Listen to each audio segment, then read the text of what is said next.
Bom dia, senhoras e senhores, e obrigada por aguardarem. Sejam bem-vindos à videoconferência da Odontoprev para a discussão de resultados referente ao primeiro trimestre de 2022. Eu sou Estela Hong, supervisora de RI, e estará comigo hoje o senhor José Roberto Pacheco, diretor financeiro e de Relações com Investidores da Odontoprev. Essa videoconferência está sendo gravada e transmitida também pela internet, e o link pode ser acessado no site de RI da companhia, em ri.odontoprev.com.br, onde se encontra disponível a respectiva apresentação ou no canal da companhia no YouTube. Essa videoconferência possui tradução simultânea. Para acessá-la, é necessário clicar no botão Interpretation, representado pelo ícone do globo na parte inferior da tela, e escolher o idioma de preferência. Em seguida, iniciaremos a sessão de perguntas e respostas, na qual, para entrar na fila, deve ser incluído seu nome e empresa, via ícone Q&A, na parte inferior da tela. As perguntas serão respondidas em ordem e, ao ser anunciado, uma solicitação para ativar seu microfone aparecerá na tela. Orientamos que as perguntas sejam feitas todas de uma única vez. Importante informar que o envio de perguntas é permitido apenas aos participantes da plataforma do webcast. As instruções citadas estão fixadas no chat da ferramenta, assim como a apresentação do webcast. Antes de prosseguir, gostaríamos de esclarecer que eventuais declarações que possam ser feitas durante essa videoconferência relativas às perspectivas de negócio da Odontoprev, projeções, metas operacionais e financeiras, constituem-se em crenças e premissas da administração da companhia, bem como informações atualmente disponíveis para a Odontoprev. Considerações futuras não são garantia de desempenho, envolve riscos, incertezas e premissas, pois se referem a eventos futuros e, portanto, dependem de circunstâncias que podem ou não ocorrer. Investidores e analistas devem compreender que condições gerais, condições do setor e outros fatores operacionais podem afetar os resultados futuros da Odontoprev e podem conduzir a resultados que diferem materialmente daqueles expressos em tais condições futuras.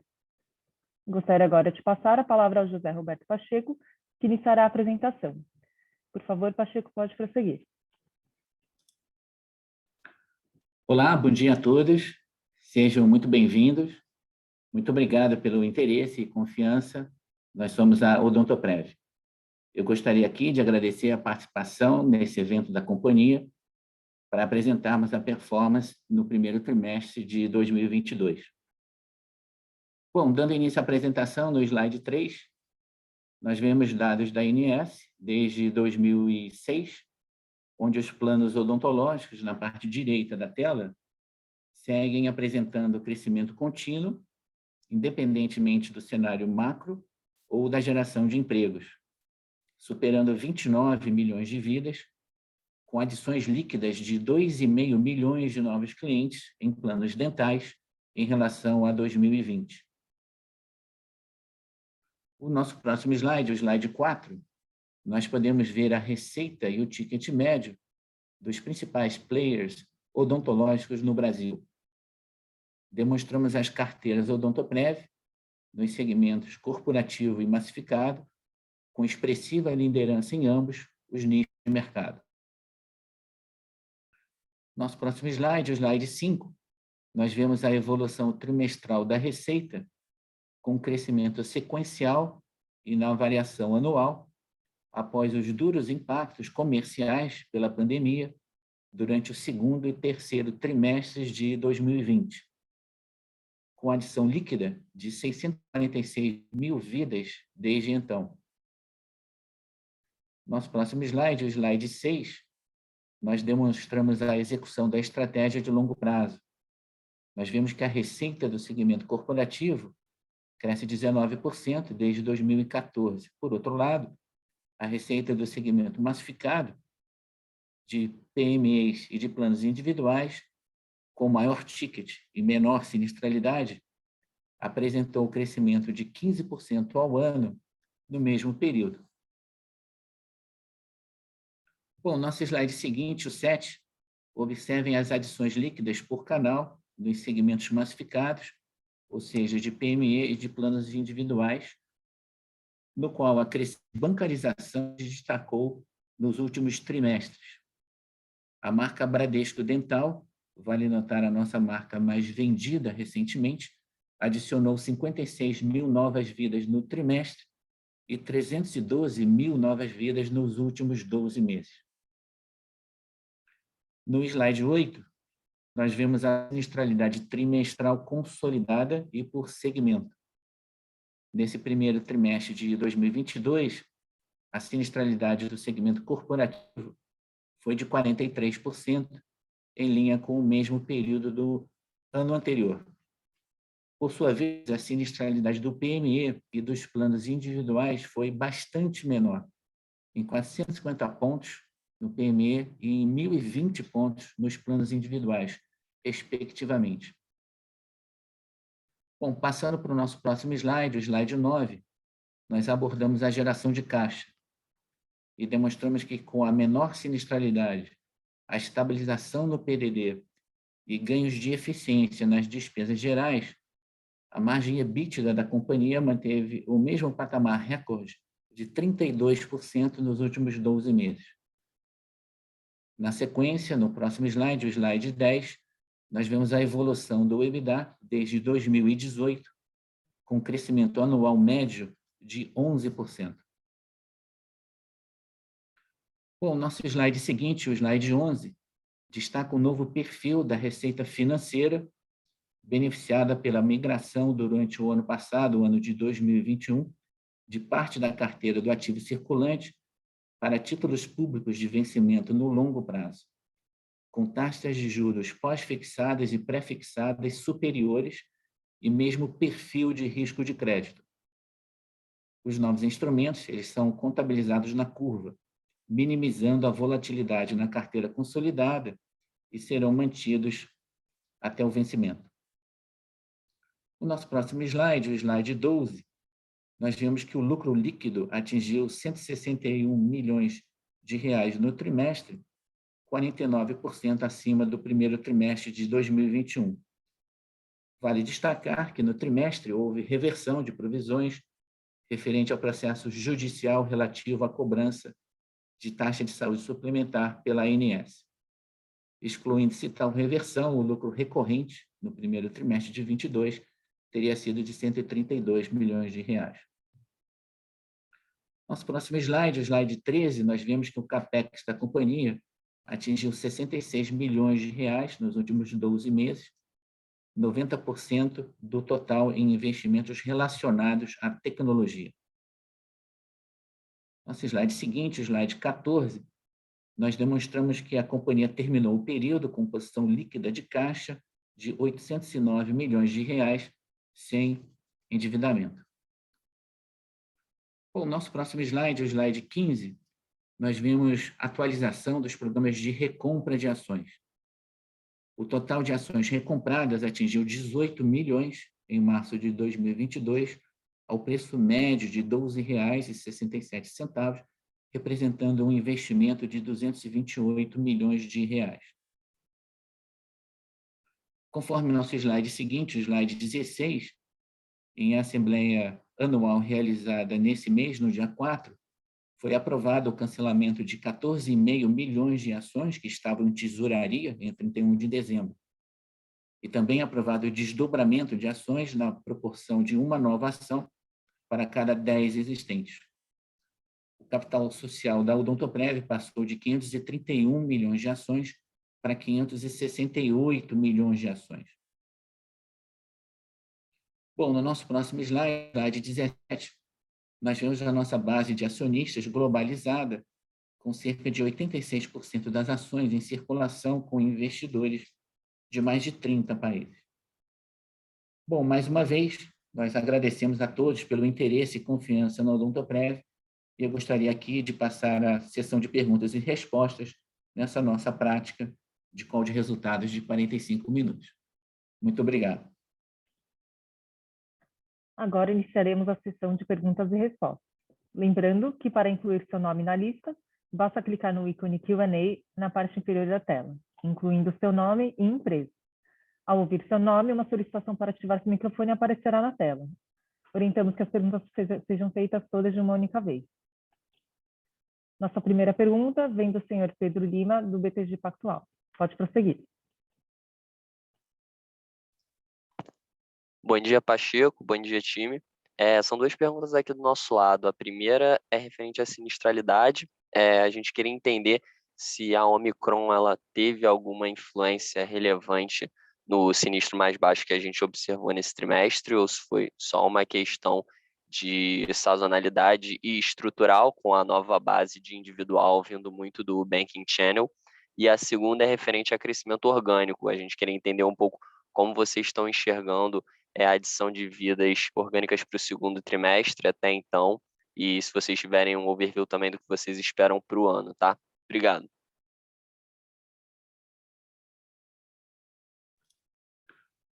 Ô Pedro, bom dia, obrigado aí pela pergunta. De fato, a gente tem no primeiro trimestre dois aspectos de sinistralidade e de sazonalidade interessantes. Primeiro, relativo ao crescimento. O primeiro trimestre do ano, historicamente, a companhia apresenta, e o setor também, um crescimento mais modesto. Tipicamente, há, inclusive, uma desaceleração da carteira, isso acontece na grande maioria dos anos, em particular nos primeiros trimestres, e também com relação à frequência de utilização. Então, não sem razão, a gente teve nesse primeiro trimestre uma menor carteira em relação a dezembro. Isso é normal, não muda a perspectiva de crescimento orgânico na companhia em todos os segmentos, no segmento corporativo, no segmento de pequenas e médias empresas e no segmento de planos individuais. Nesse particular, a gente queria chamar a atenção para o crescimento da marca Bradesco, mesmo nesse primeiro trimestre acima de 50 mil vidas, acumulando aí mais de 300 mil novas vidas nos últimos 12 meses.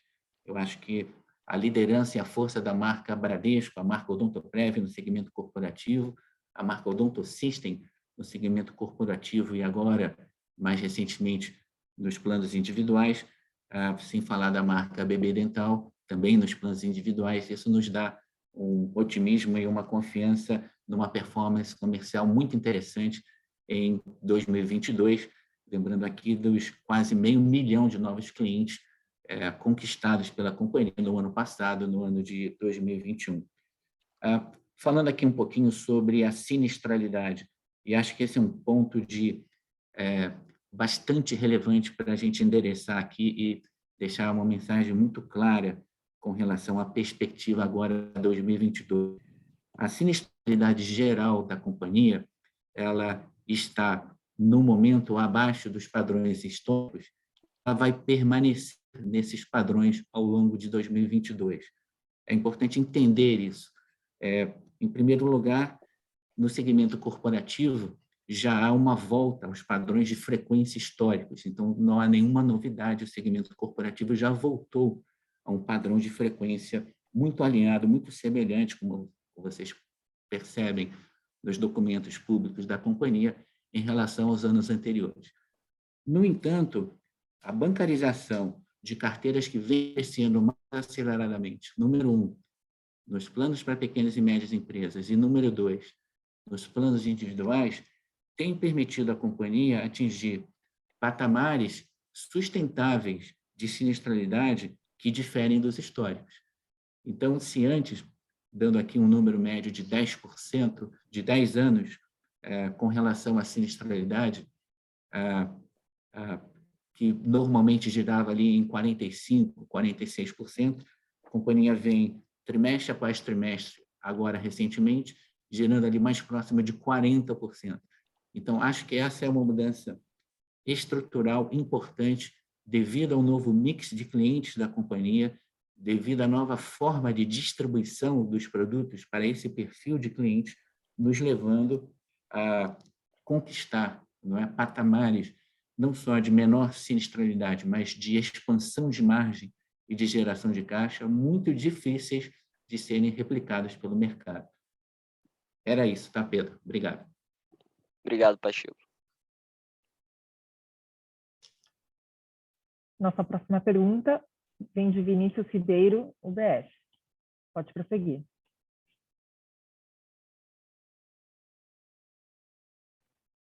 Pessoal, bom dia a todos, obrigado pela pergunta. Se permitirem só um follow-up com a sua pergunta anterior de sinistralidade, Acho que fica claro realmente que o corporativo está em níveis semelhantes aos níveis do ano passado, mas quando a gente compara com o pré-Covid, ainda parece que tem espaço para haver uma retomada. Só para entender melhor o seu comentário, Pacheco, você espera que no final do ano a gente tenha uma retomada a níveis históricos? Isso quer dizer que a imagem do ano fechado vai dar vai parecer que teve uma melhora? Ou se houve algo estrutural especificamente no corporativo que faz vocês estarem mais otimistas? A segunda pergunta, um pouco sobre ticket, né? A gente, num cenário de inflação mais alta, a recomposição de ticket não tem sido a níveis menores que a inflação.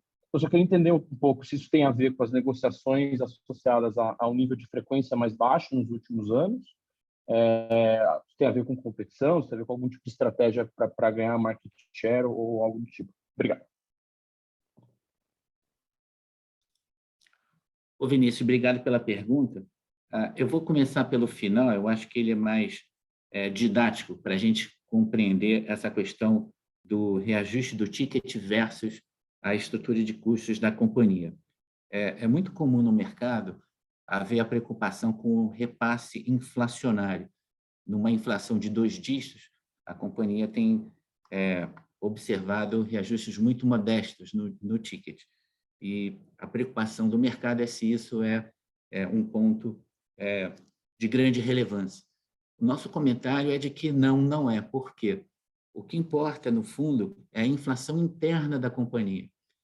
E a gente está num período de deflação. Os nossos custos têm sido menores. Então, assim, a gente tem procurado manter margens saudáveis, extremamente positivas no segmento principal da companhia, que ainda é o corporativo. E, por outro lado, a companhia vem se beneficiando de um pricing power, de uma capacidade de precificação que tem visto tickets maiores no segmento de pequenas empresas e também no segmento de planos individuais. Então, veja, em resumo, vocês têm visto um ticket estável na companhia e até modestamente crescente em alguns segmentos, num cenário em que a nossa inflação é negativa, o nosso custo de serviços ele é menor em reais do que foi nos períodos anteriores. Eu acho que é isso que está por detrás da mensagem que a gente está trazendo aqui, da sinistralidade da companhia está estruturalmente conquistando novos patamares, patamares mais eficientes, patamares exclusivos, se eu puder dizer, dado o perfil de risco e de utilização dos segmentos que têm tido uma expansão mais acelerada na nossa carteira. Eu acho que essa é uma percepção importante de como a companhia está construindo um novo portfólio e um portfólio mais rentável e, mais uma vez, bastante difícil de ser replicado pelos concorrentes.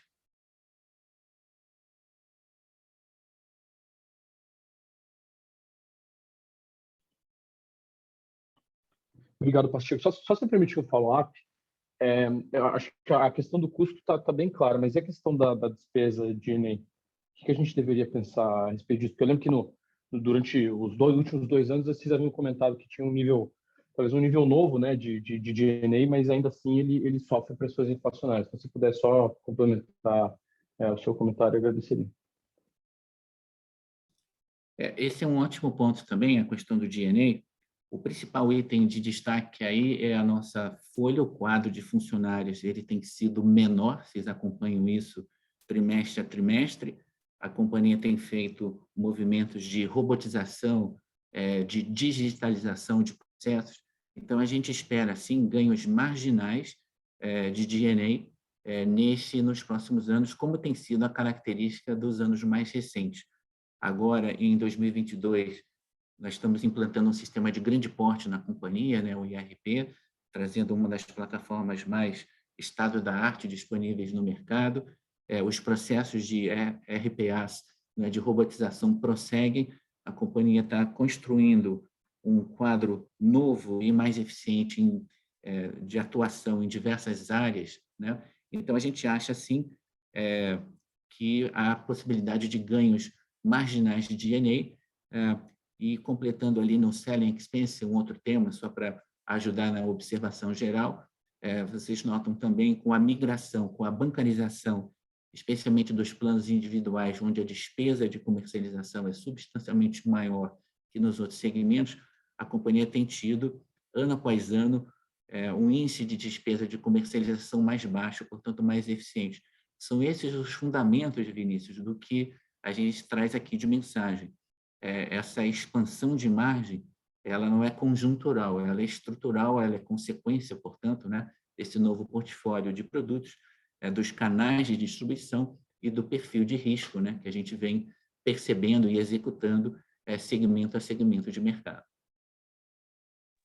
Perfeito, Pacheco. Obrigado. Nossa próxima pergunta vem do Ricardo Boiati, Banco Safra. Ricardo, pode prosseguir. Oi, bom dia, Estela, bom dia, Pacheco, tudo bem? Eu tenho 3 perguntas aqui bem rápidas. Na verdade, a primeira é um follow-up ainda com relação à sinistralidade. Pacheco, a minha dúvida é se com uma sinistralidade no PME e no individual abaixo ali de 30%, esses produtos, ao longo do tempo, se eles não vão perdendo atratividade do ponto de vista do cliente, né? Eu lembro que vocês, historicamente, sempre tinham uma preocupação de incentivar ali algum tipo de utilização, né? Para o cliente perceber o valor, né? E permanecer dentro de casa por mais tempo. Então, a minha dúvida é se isso é uma preocupação, e se vocês imaginam que em algum momento vocês vão precisar estimular um pouco a utilização, né, do serviço para aumentar o lifetime aí do cliente dentro de casa. Essa é a primeira pergunta. A segunda pergunta é só uma clarificação aí com relação a essa linha de despesas com serviços de terceiros, que teve um aumento no primeiro TRI, né? A que se deve esse aumento, né? E se esse patamar ele é estrutural ou se você imagina um retorno para os níveis mais baixos ali dos trimestres anteriores, né? Daqui para frente. E a terceira pergunta com relação à despesa de comercialização dos planos corporativos, que também teve um uptick aí no primeiro TRI, se esse foi tem algum fator não recorrente aí, né, ou se esse é um patamar mais alto, estrutural aí da linha de despesa de comercialização. Obrigado. Ô, Ricardo, obrigado pelas perguntas. Vamos começar de trás para frente. As despesas de comercialização no segmento corporativo foram pontualmente maiores agora nesse primeiro trimestre, devido à atuação, em particular, de uma das marcas, de um dos canais que pontualmente trouxe, devido a campanhas, um maior patamar. Ele não é estrutural, não, ele é pontual. A gente espera, ao longo dos próximos trimestres, ter uma volta da despesa de comercialização do corporativo, que é mais atrativa ali do portfólio, cerca de um dígito médio. Ela é cerca de metade da carteira, do custo de aquisição da carteira dos planos para pequenas e médias empresas, que, por sua vez, é cerca de metade da carteira, do custo de aquisição da carteira de planos individuais. O segundo ponto que você traz, aí é um movimento interessante da gente chamar a atenção. A companhia tem tido ganhos de eficiência, como a gente comentou no ponto anterior, com relação às despesas administrativas. Um dos processos que nós iniciamos e já concluímos é a de terceirização dos serviços de call center. Isso fez com que a companhia hoje tenha um quadro de funcionários menor, uma despesa consolidada nesse processo de comunicação com clientes e com a rede credenciada mais otimizado. Então, mantendo padrões de tecnologia bastante altos, padrões de controle e monitoramento também de ponta. Então, as despesas com serviços de terceiro estão, sim, num novo patamar, mas suficientemente atrativo, Ricardo, em relação à estrutura anterior, em que a gente tinha dentro de casa, né, toda essa atividade sendo feita. Aí você traz um ponto também interessante da gente conversar aqui, que é sobre a sinistralidade e os padrões de utilização nos planos para pequenas empresas e planos individuais. A Odontoprev, ela presta um serviço, né? Nós oferecemos benefícios odontológicos. E esse benefício tem que ser utilizado. A proposta de valor é muito clara. a rede de atendimento da Companhia Nacional, a gente tem toda uma modelagem proativa na atração dos beneficiários e na entrega, né, de serviços de excelência. Isso em nada muda, a gente está bastante confortável com a precificação e com a sinistralidade, que, por definição, Ricardo, precisam e são mais baixas, mais atrativas, dado um perfil de risco maior que as pequenas e médias empresas trazem e bastante superior dos planos individuais, que aí sim é um risco mais relevante. Então, a gente tem progredido de maneira bastante cautelosa a precificação e, consequentemente, a sinistralidade esperada nos planos para pequenas empresas é mais baixa, sim, por definição, do que no mercado corporativo, e, intencionalmente, a gente mantém, sim, já há muitos anos, a sinistralidade dos planos individuais ainda menor, mais baixa, do que nos planos para pequenas e médias empresas. Quanto maior o risco, e as carteiras ambas de planos para pequenas empresas e planos individuais trazem maior risco, maior o retorno que nós esperamos ao precificar esses dois nichos de mercado, tá? Então, assim, direto ao ponto, esperamos sim uma utilização adequada nesses dois segmentos de mercado, mas trazendo no final de dia uma sinistralidade mais baixa, portanto, um retorno mais atrativo do que no mercado tradicional, que é o mercado corporativo, tá bom? Não, tá bom, tá claro. É só olhando assim a dinâmica de ticket, né? Dado que o ticket ficou relativamente estável aí em todas as principais linhas, né? Talvez no PMS subiu um pouquinho aí, né? Ao longo dos últimos 4, 5 anos. Então eu imagino que tenha, dá a impressão, né? Que você teve uma diminuição na frequência, né? Principalmente no PME. Faz sentido pensar assim, essa diminuição de frequência é estrutural? Eu diria que nesse par de anos de pandemia e agora no ano de 2022, a gente observa sim uma frequência mais baixa de utilização. Ela, quando voltar, talvez nos exercícios seguintes, ela volta de uma maneira muito gradual, mas que aí, Ricardo, vai ser comparada a uma elevação do ticket. Então, é natural que o mercado espere uma elevação do ticket médio da Odontoprev ao longo desse segundo semestre, ao longo do ano de 2023 e por aí em diante, em consequência da maior frequência de utilização, mantendo, portanto, uma sinistralidade bastante atrativa e, por que não dizer, esse novo padrão de retorno de margem EBITDA que a companhia tem apresentado nos últimos trimestres, aí, desde meados de 2020. Tá bom, Pacheco, ficou 100% claro agora. Obrigado. Nossa próxima pergunta vem de Maurício Cepeda, Credit Suisse. Maurício, pode prosseguir, por favor. Oi, Estela, Pacheco, obrigado pelo espaço aqui ao Cepeda. Duas perguntas um pouco mais de estratégia futura, né? A gente percebe que vocês têm crescido, independente desse quarter, mas vocês têm crescido um pouco menos que o mercado, e ao mesmo tempo vocês têm uma rentabilidade bem mais alta do que vocês tinham no passado. Então, a minha pergunta é se vocês entendem que está na hora, talvez, de investir um pouco mais em crescimento, nem isso represente mais despesas comerciais ou, eventualmente, até um pouco mais de sinistro, né, para talvez reverter essa tendência um pouco de crescimento top line, abaixo da inflação, ou mesmo até abaixo do setor no caso de volume. E a segunda pergunta, até pegando o gancho da inflação negativa interna, se haveria algum risco de diminuir a atratividade para ter bons dentistas credenciados, visto que frequências menores, né, podem não ser tão atrativas para o dentista, e até aproveitar e perguntar se essa inflação negativa também possa ter a ver alguma relação com menores honorários para os profissionais. Obrigado. Pedro, você traz aí um grupo de pontos relevantes, né? Vamos tentar endereçar aqui. Eu acho que, no fundo, a estratégia de alocação de capital da companhia, ela permanece sendo orientada a valor.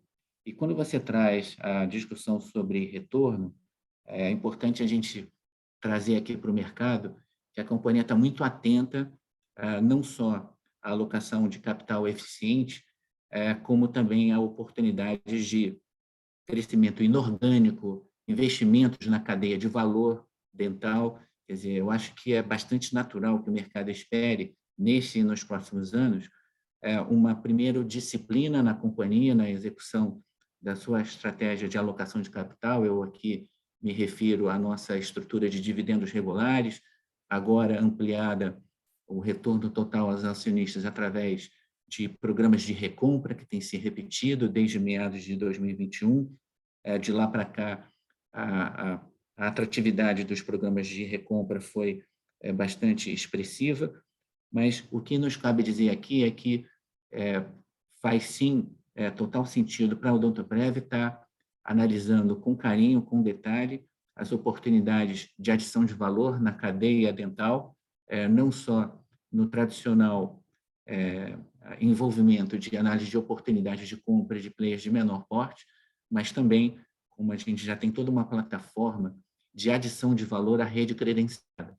A rede credenciada da companhia, ela é nacional, ela não tem se expandido nos últimos anos, pelo contrário, tem havido talvez uma concentração de atividades em alguns profissionais que são estratégicos para a companhia em determinados municípios, em função da sua experiência, da sua tecnologia, do seu padrão de atendimento, que é monitorado no detalhe, tá, Cepeda, aqui pela companhia diariamente, de forma eletrônica, inclusive.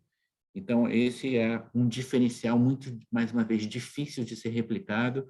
A habilidade, a construção do relacionamento da companhia com uma rede credenciada nacional é algo realmente bastante peculiar e que as companhias que não são focadas no dental têm dificuldade, mais uma vez, em replicar. Isso tem demonstrado a beleza de uma estabilidade de custos, mesmo no cenário atual de uma inflação geral de 2 dígitos, né? O que justifica a nossa inflação interna bastante previsível e bastante em níveis de variação muito inferiores ao que a gente vê no mercado.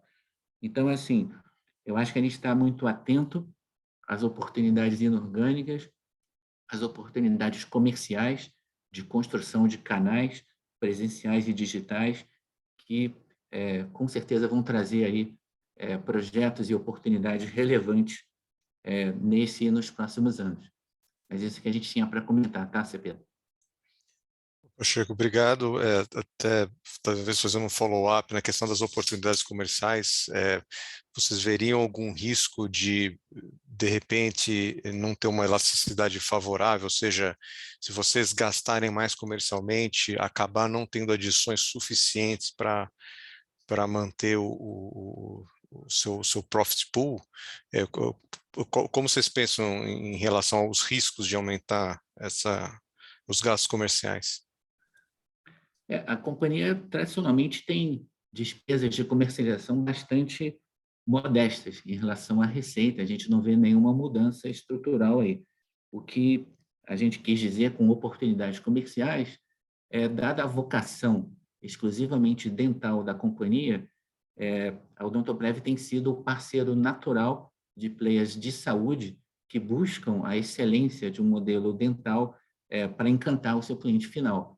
Então, já temos parcerias, aqui talvez a mais conhecida seja da Unimed de Belo Horizonte, que é a nossa parceira há mais de uma década, trazendo aí oportunidades interessantes de trabalhar de forma conjunta. A companhia está, sim, de portas abertas a construir outras parcerias e, mais uma vez, olhar projetos que estejam relacionados, né, à cadeia de valor dental, com um grande foco de ser o parceiro de excelência da rede credenciada, trazendo não só clientes, mas sendo um elemento importante na obtenção de materiais, no acesso à tecnologia e mesmo no acesso ao treinamento online, né, tão importante aí para a rede credenciada nos anos de pandemia.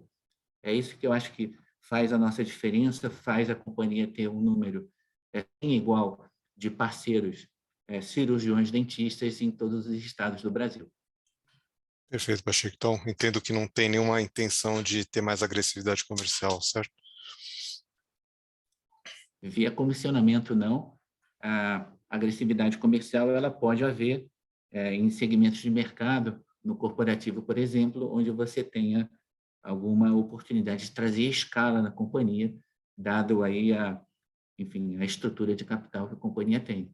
Então, é uma opcionalidade, sim, que a gente pode estar exercendo nos próximos trimestres. Legal, Pacheco. Obrigado. Nossa próxima pergunta vem de Caio Moscardini, Santander. Caio, pode prosseguir.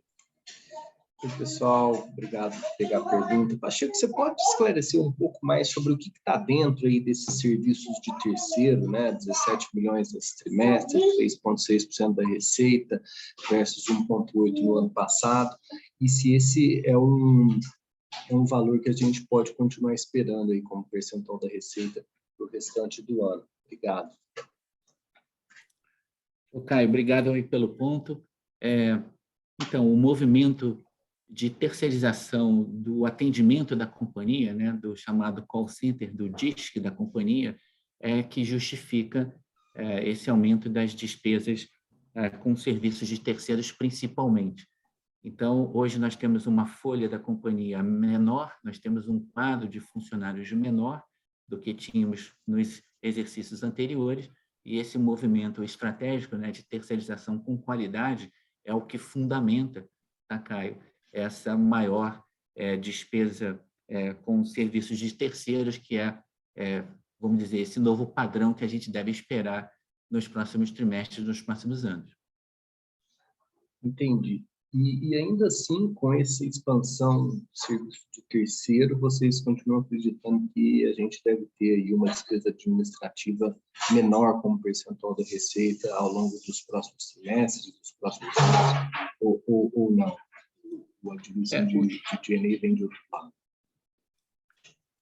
Diluição de G&A é um desafio, obviamente não é trivial de ser entregue, mas a companhia, pelos esforços baseados em tecnologia, mais uma vez, robotização de processos, digitalização crescente, implantação de sistemas de grande porte, a gente acredita, sim, em oportunidades incrementais de diluição de G&A nos próximos anos.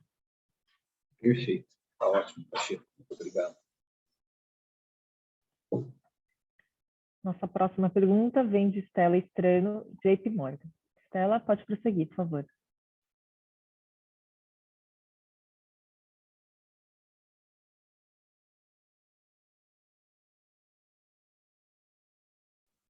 Oi, está me ouvindo? Estamos ouvindo, sim. Oi, tá bom. Então, bom dia, obrigada por pegar minha pergunta.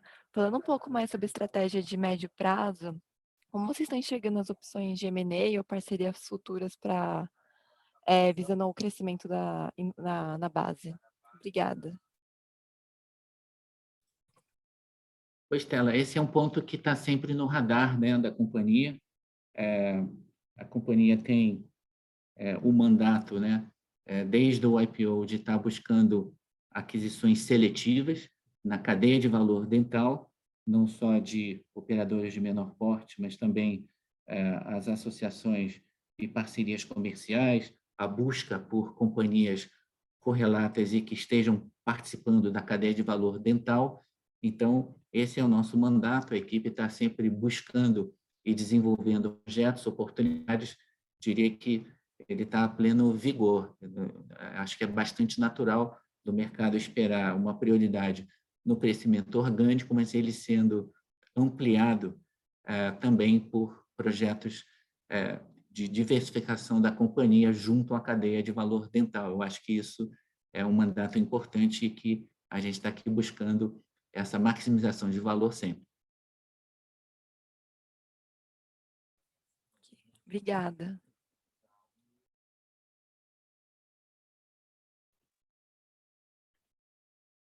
Lembrando que para incluir seu nome, basta clicar no ícone Q&A na parte inferior da tela, incluindo seu nome e empresa para entrar na fila.